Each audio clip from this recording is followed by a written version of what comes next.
Nel momento in cui, ecco, un armonicista ha bisogno di capire esattamente qual è la correlazione che ci sta tra una chiave e una relativa posizione e la tonalità del brano e gli accordi di un brano, nasce un problema serio.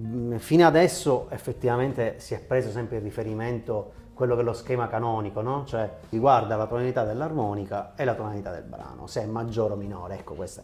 Prendiamo come riferimento un blues in 12 battute. Secondo lo schema prima, quarta, quinta. Abbiamo come tonica i primi 4 accordi che sono in Do, sottodominante in Fa e poi in Sol che è la dominante che risolve.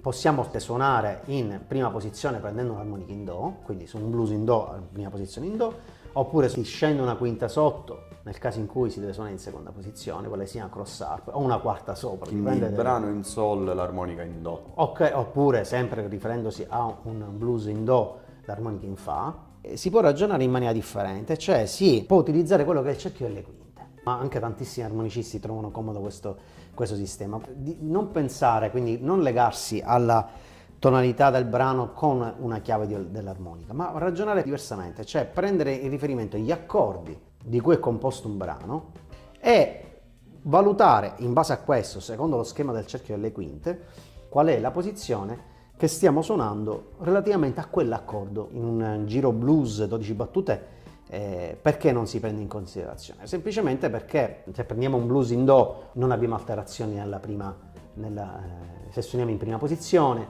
abbiamo un'alterazione in diesis in seconda posizione, un'alterazione in bemolle se suoniamo in 12ª posizione, in terza posizione abbiamo 2 alterazioni, quindi sono poche le alterazioni delle note che dobbiamo andare a fare, cioè in pratica possiamo suonare la stessa scala esattamente per quasi tutti e tre per tutti e accordi. 3 gli accordi. Se effettivamente ci troviamo di fronte ad un brano che ha una struttura armonica più complessa, allora lì nasce il problema. Le pentatoniche semplificano molto questo, bravissimo.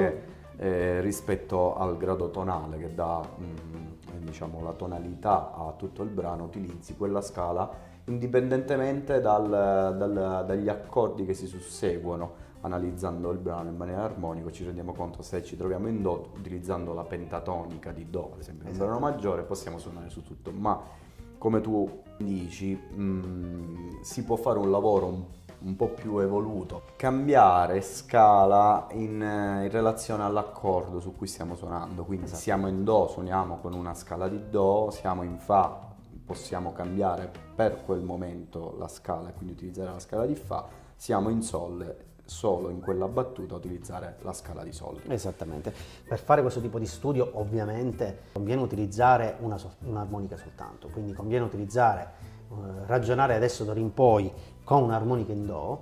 Lo stesso discorso si potrebbe fare per le altre tonalità, le altre chiavi, però ovviamente il discorso si complica perché dovremmo fare una trasposizione di quello che facciamo.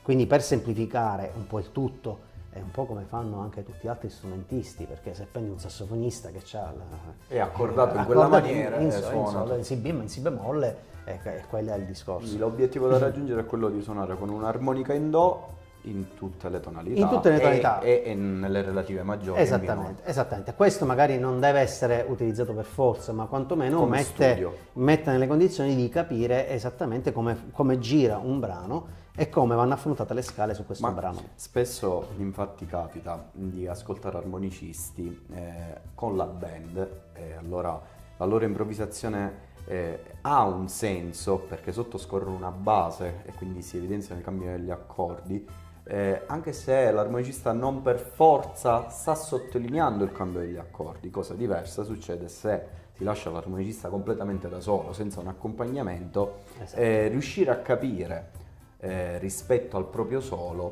in quale parte del giro armonico del blues si sta trovando, se in Do, se in Fa, se in Sol. Faccio l'esempio con il semplice walking in Do, quindi se devo fare un giro di Do, Fa, Sol, partendo da Do è